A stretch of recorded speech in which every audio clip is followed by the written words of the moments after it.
नमस्कार मित्रांनो. नमस्कार मित्रांनो. आज आपण डिझाईन ऑफ स्लॅब मध्ये नंबर 3 चा प्रॉब्लेम पाहणार आहोत. Design of chhajja for a span of 0.75 metre. Span किती दिलेला आहे मित्रांनो? 0.75 मीटर. म्हणजे जर याला 1000 ने मल्टिप्लाय केलं तर 750 mm.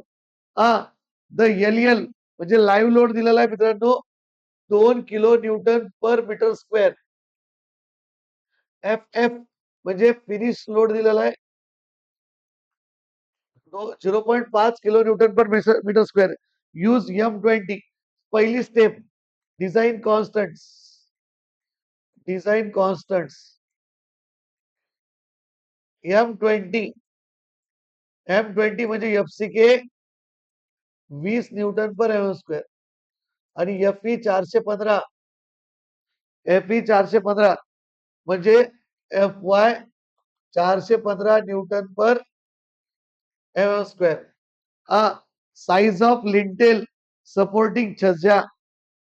Do not apply check for shear and bond. Sketch the छज्जा. इकडे बघा, ऍझ्युम करू आपण MF is equal to 1.4. MF किती ऍझ्युम करू? 1.4. तर MF ऍझ्युम केल्यानंतर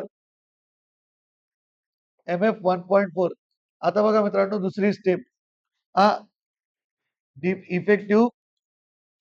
इफेक्टिव्ह डेप्थ काढायच्या.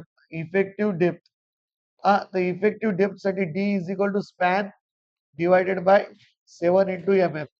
जर कॅन्टिलिव्हर असेल तर छज्जा हा कॅन्टिलिव्हर असतो, त्याच्यामुळे MF into 7 into MF.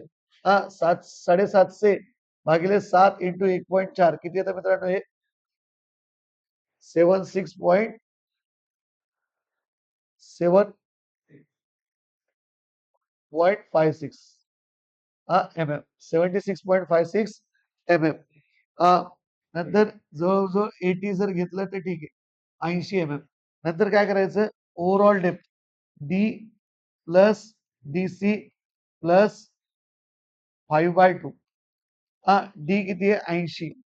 DC 15 आणि 10 भागिले 2 100 mm च ओव्हरऑल डेप्थ. ओव्हरऑल डेप्थ आल्यानंतर इफेक्टिव्ह लेंथ. इफेक्टिव्ह लेंथ मध्ये काय करतो मित्रांनो आपण? इफेक्टिव्ह लेंथ ते L प्लस D/2. L किती आहे मित्रांनो? 750 प्लस 80 भागिले 2 790. किती येतं मित्रांनो? 790 mm. इफेक्टिव्ह लेंथ नंतर लोड कॅल्क्युलेशन. Load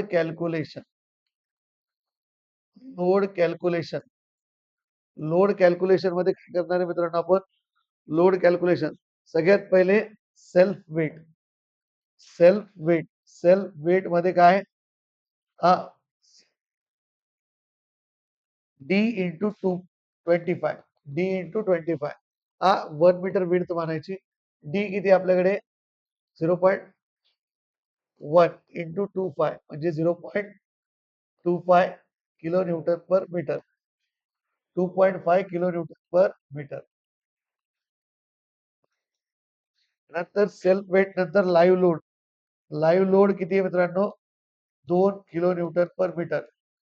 2 into 1 2. नंतर फिनिश लोड किती आहे मित्रांनो? 0.5 किलो न्यूटन पर मीटर. मित्रांनो टोटल लोड किती? मग 2.5 plus 2 plus 2.5 total 5 kilo newton per metre. Total load आल्यानंतर काय करणार आहे मित्रांनो आपण? टोटल लोड काढल्यानंतर डिझाईन लोड. तर design load is equal to 1.5 into W. 1.5 into W. 1.5 into 5 किती येतं? 7.5 किलो न्यूटन पर मीटर. नंतर पाचवं आहे MD काढायचं. WD upon L square by 2. LE square by 2. WD किती आहे? 7.5 इंटू LE किती आहे?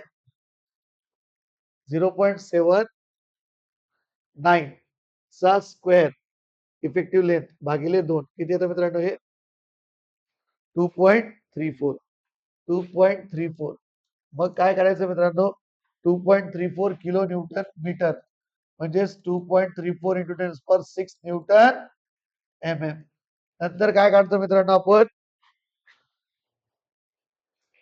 नंतर काढतो डी रिक्वायर्ड काढायसाठी M D is equal to M u lim घ्यायचं तर एम डी किती आपल्याकडे 2.34 into 10⁶ is 0.138 FCK BD square. तर 2.34 into 10⁶ divided by 0.138 FCK किती आहे 20 into B किती आहे 1000 D चा स्क्वेअर किती येतं मित्रांनो D 29.11 is okay less than D therefore okay तर मग D किती घ्यायचं आपल्याकडे 80 mm डी किती घ्यायचं 80 mm मग 7वी स्टेप आहे area of steel required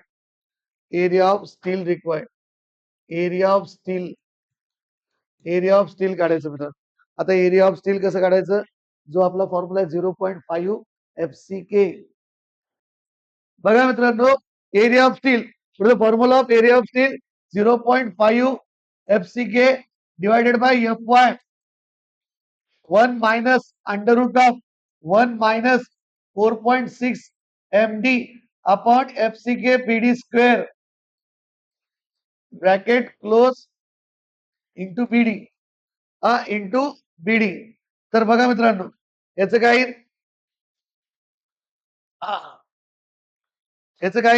0.5 FCK किती आहे 20 FY किती आहे 415 1 minus under root of 1 minus 4.6 MD किती आहे 2.34 into 10⁶ डिवाइडेड बाय FCK किती आहे 20 B किती आहे 1000 D किती आहे 80 चा स्क्वेअर इंटू बीडी सगळ्यांना मल्टिप्लाय ना हे सगळ्यांना मल्टिप्लाय ना बी किती 1000 इंटू 80 किती येतं 82.83 mm स्क्वेअर AST आता काय करायचं AST बीन काढायचं AST बीन तर AST बीन 12% असतं 0.512 BT तर 0.12 बी किती आहे 1000 डी मोठं घ्या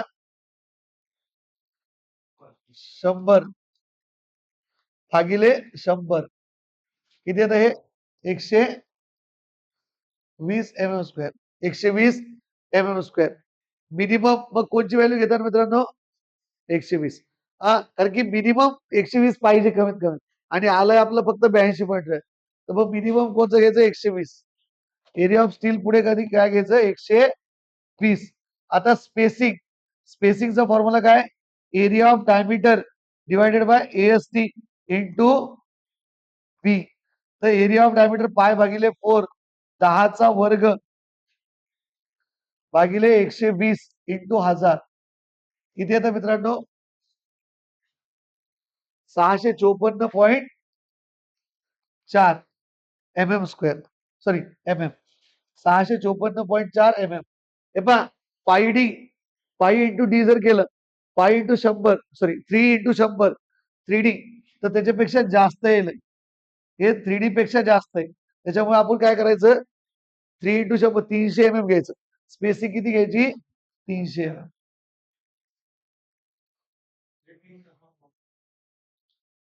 3 इंटू डी डी किती सॉरी 3D कमी तर एस मॅक्स मध्ये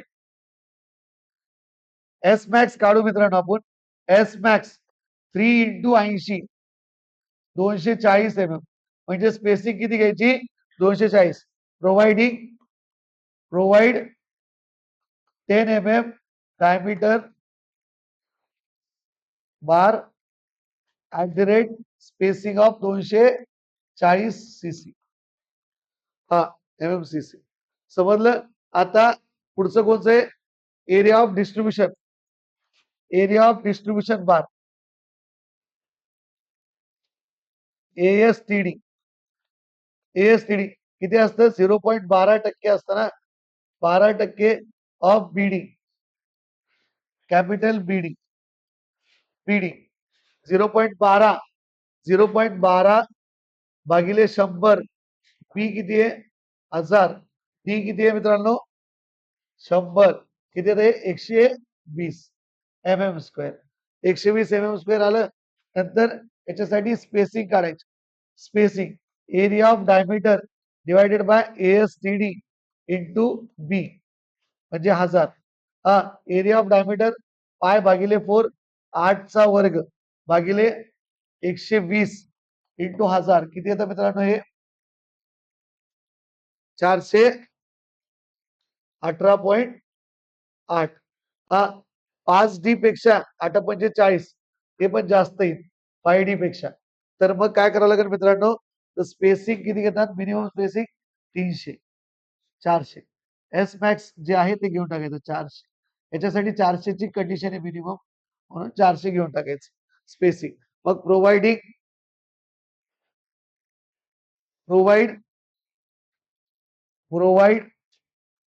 8 mm बार, 8 mm डायमीटर बार @ 400 mm स्पेस. तुम्ही डायग्राम मागचे बघून काढू शकता. फक्त डिस्ट्रीब्युशन बारचे आणि त्याचे आकडे चेंज करून टाकायचे स्पेसिंगचे. बस. धन्यवाद मित्रांनो.